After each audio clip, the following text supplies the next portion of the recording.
Hello everyone. कल हमने valuation और गुडविल चैप्टर स्टार्ट किया था। उसमें हमने थ्योरी की थी, उसमें उसका मीनिंग, फीचर्स और फैक्टर्स किए थे और टाइप्स किए थे। आज हम करने वाले हैं methods of valuation of goodwill. ठीक है, यानी गुडविल को कैसे मतलब कैलकुलेट किया जाता है। ठीक है, तो स्टार्ट करते हैं हम। ठीक है, there are 3 methods of valuation of goodwill. ठीक है, कितने मेथड है? 3 मेथड है।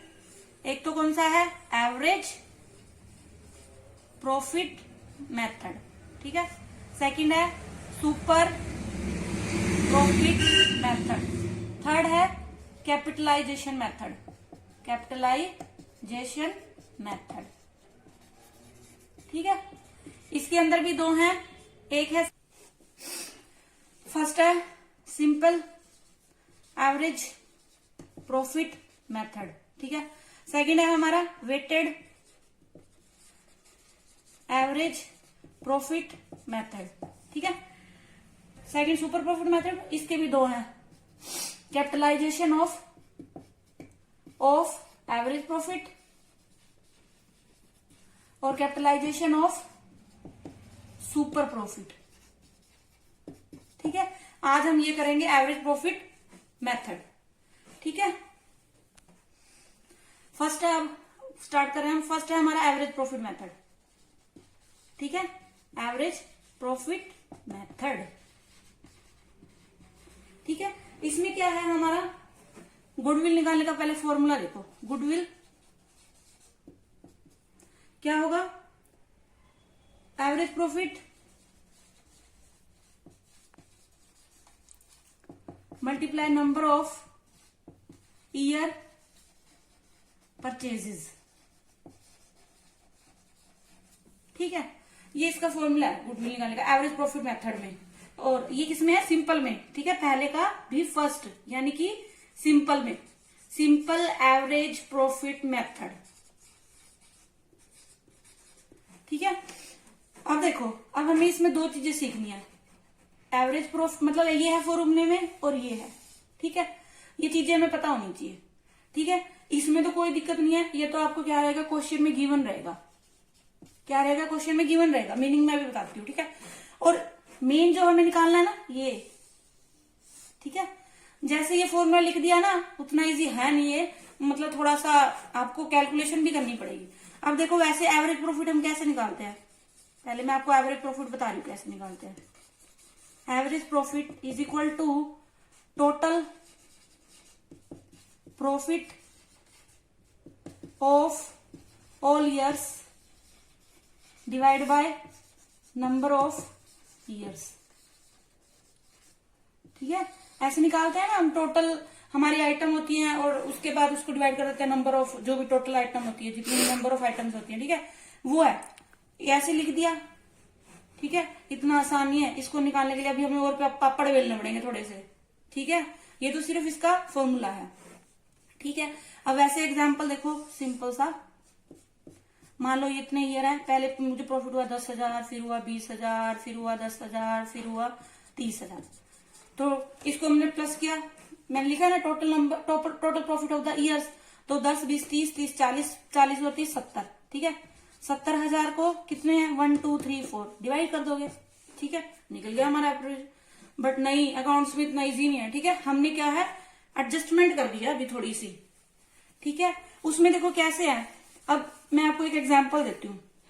ठीक है, सपोज करो हमने पुलाव बनाया। ठीक है, पुलाव बनाया, उसमें सब कुछ डाल दिया, बैंगन डाल दिया, टमाटर डाल दिया, प्याज डाल दिया, आलू डाल दिया, गोभी डाल दिया। ठीक है, अब ना, लेकिन मुझे क्या है, बैंगन नहीं खाना, मुझे बैंगन पसंद नहीं है। तो मैं क्या करूंगी?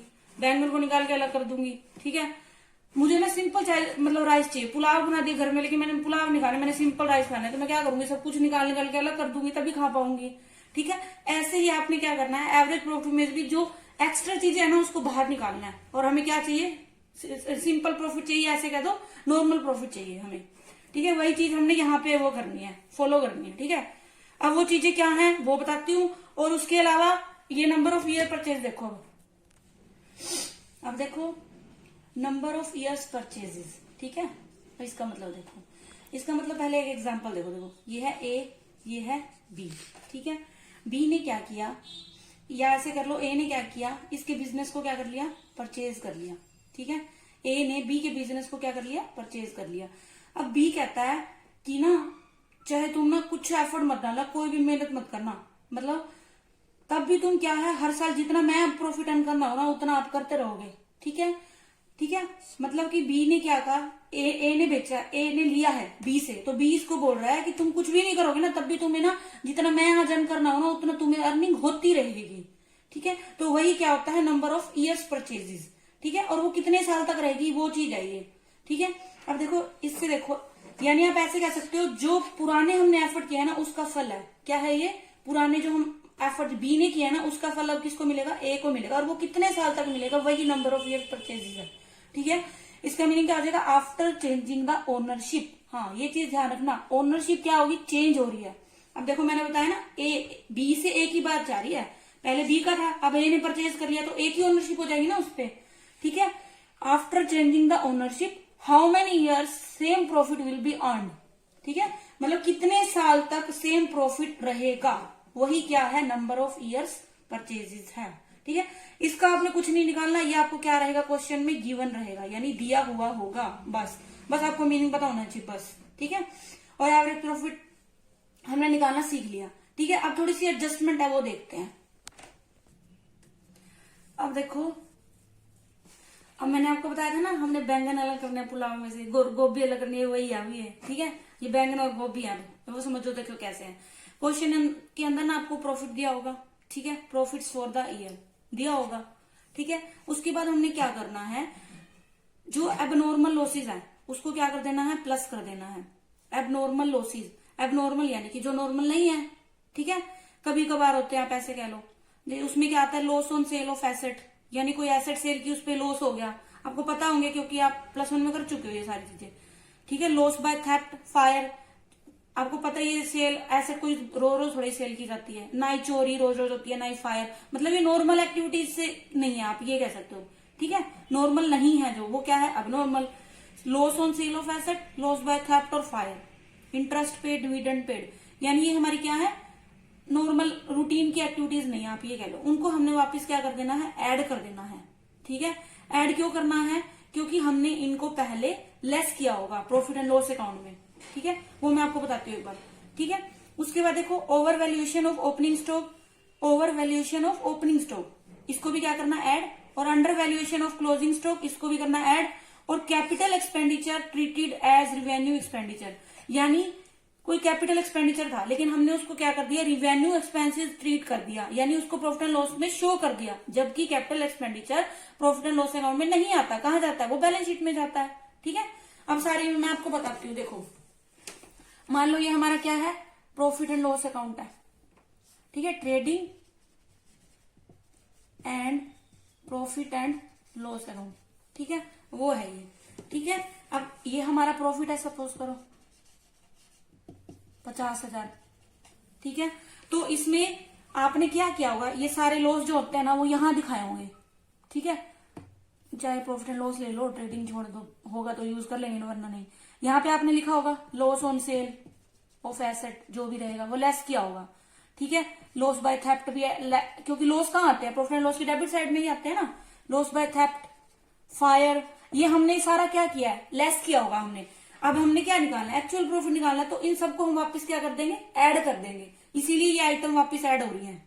ठीक है, अब देखो ओवर वैल्यूएशन, ओवर वैल्यूएशन के लिए आप ट्रेडिंग अकाउंट बना लो, ये सपोज करो ट्रेडिंग है, यहाँ पे क्या आएगी, सेल्स आएगी पहले, बाय क्लोजिंग स्टॉक आएगा। ठीक है, यहाँ पे क्या आएगा, 2 ओपनिंग स्टॉक आएगा, 2 परचेज आएगी, 2 डायरेक्ट एक्सपेंसेस आएंगे। ठीक है, फिर हमारे यहाँ पे क्या निकालोगे, ग्रोस प्रॉफिट आ जाएगा आपका। ठीक है, ये क्लोज कर देंगे। ठीक है, ये हमारा क्या है, ओपनिंग स्टॉक है।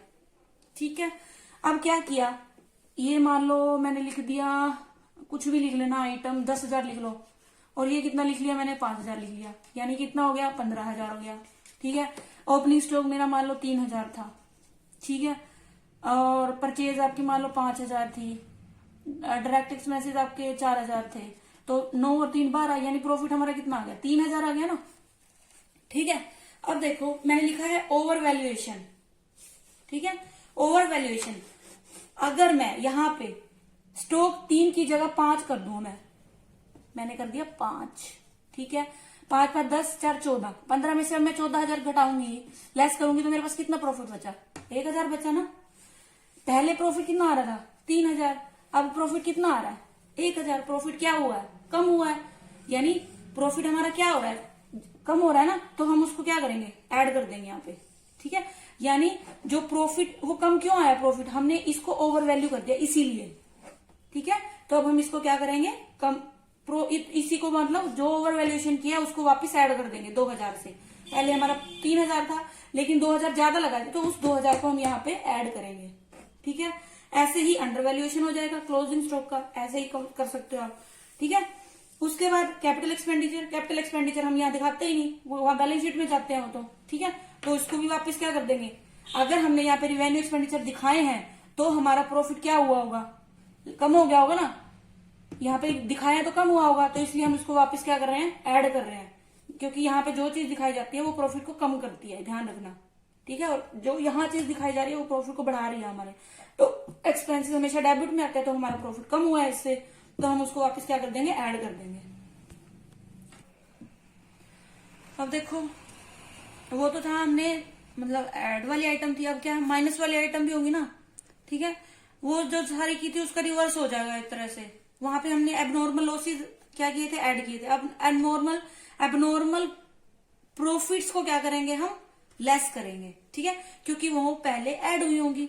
इनकम या वो कहाँ दिखाते हैं? हम क्रेडिट साइड में दिखाते हैं ना, यानी वो ऐड हो चुकी है। एबनॉर्मल है यानी वो नॉर्मल एक्टिविटीज से नहीं है, तो उनको हम क्या कर देंगे? लेस कर देंगे। हम पहले वो ऐड हो चुकी है, अब उनको लेस करेंगे।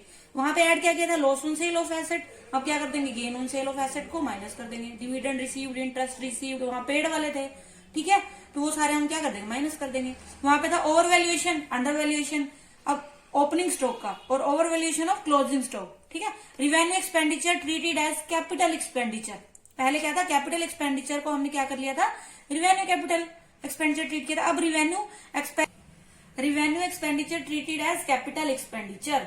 रिवेन्यू एक्सपेंसेस थे लेकिन हमने इधर यहाँ लिखा ही नहीं उसको, तो हम उसको क्या करेंगे? लेस तो करेंगे, ठीक है। उसको क्या किया हमने? कैपिटल एक्सपेंडिचर मान लिया वो, ठीक है। ये सारे हमारे थे वो उससे रिलेटेड एडजस्टमेंट है। अब आपका जो प्रॉफिट आएगा ना उसको हमने ऐड करना है, ठीक है। आज के लिए इतना ही काफी है। ये सारी आपकी थ्योरी हो जाएगी। कल हम इससे रिलेटेड न्यूमेरिकल करेंगे और सेकंड वो भी कर लेंगे मेथड, ठीक है। दोनों से रिलेटेड न्यूमेरिकल कर लेंगे, ठीक है। ये अभी मैंने सिर्फ कंसेप्ट बताया है, ठीक है। और कभी भी क्रैम मत करना, इसको समझ के करना अच्छे से। जैसे मैंने बताया 1-2 बार वीडियो देखोगे तो आपको और भी अच्छे से समझ आएगी, ठीक है। मेरी वीडियोस को देखते रहिए, लाइक करते रहिए, शेयर करते रहिए और हमेशा खुश रहिए और हंसते रहिए, मुस्कुराते रहिए। Thanks a lot.